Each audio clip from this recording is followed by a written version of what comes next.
A couple weeks ago, I got the feeling that I haven't felt in a long time. I had the feeling of going to a local comic store and picking up the Absolute series. I only picked up Absolute Batman, Absolute Wonder Woman, Absolute Superman, Absolute Martian Manhunter. I believe I picked up maybe the first two issues of each. I mean, I haven't felt this way in a long, long time. In over like 25 years.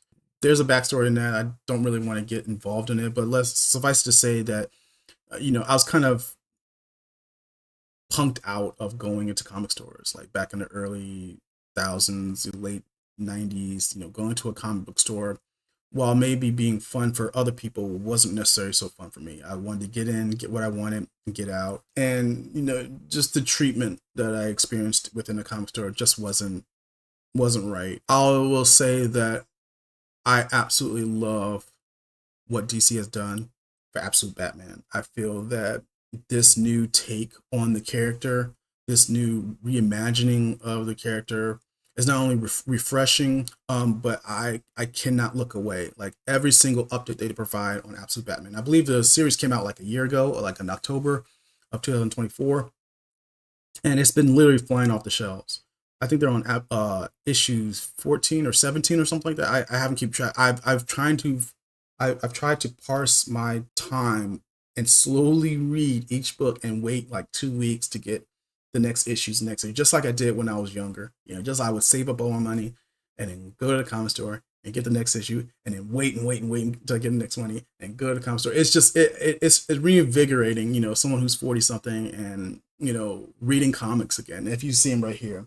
And what's really great about Absolute Batman is written by one of my favorite comic book writers, Scott Snyder. He's done Batman before, but I feel he's really just he's firing on all cylinders with Absolute Batman.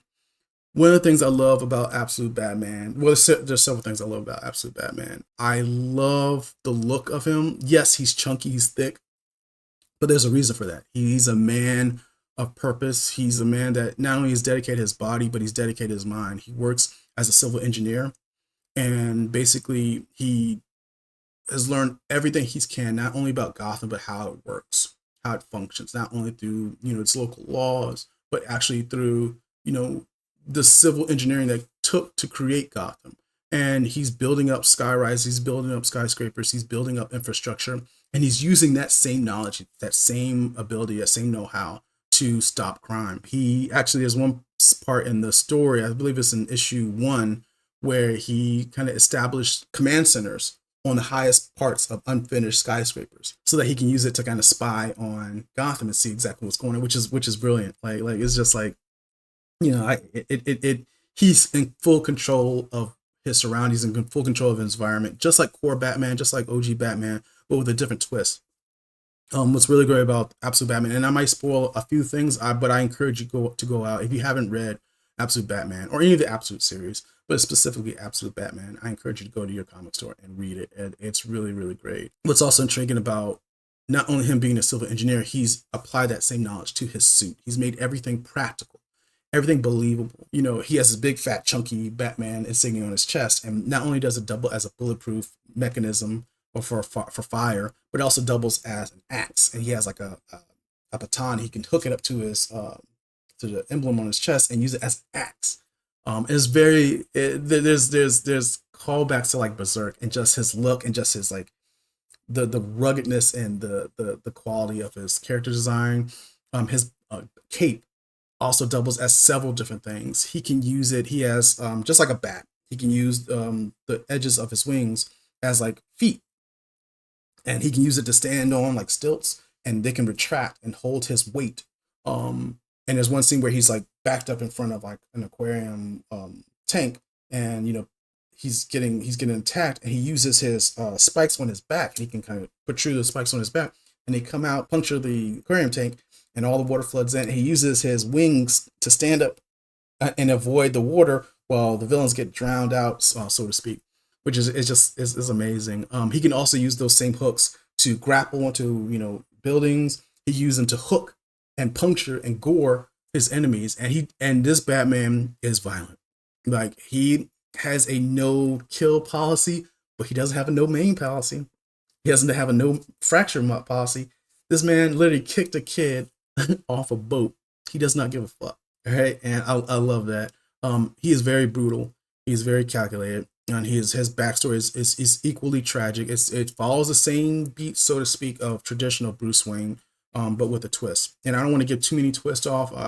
It's very hard to do this review because I've only read two issues. I loved each one of them, but there's so much more story that's going on right now, that I kind of want to hold off and wait and explore that myself. But what DC has done for Absolute Batman and the things that he's able to show, like just from the character designs to the story, it's very dark. The villains, they do not care. It's a very bleak Gotham. This is not the same Gotham that you're used to. The enemies, the characters, you'll see some characters that are reminiscent of characters that you know, but there's a twist. There's always a twist. It's a lot of the characters that you know, and some of those twists are very, very welcome. Some twists like I don't know, but like the more the story unfolds, you're like, oh wow, okay.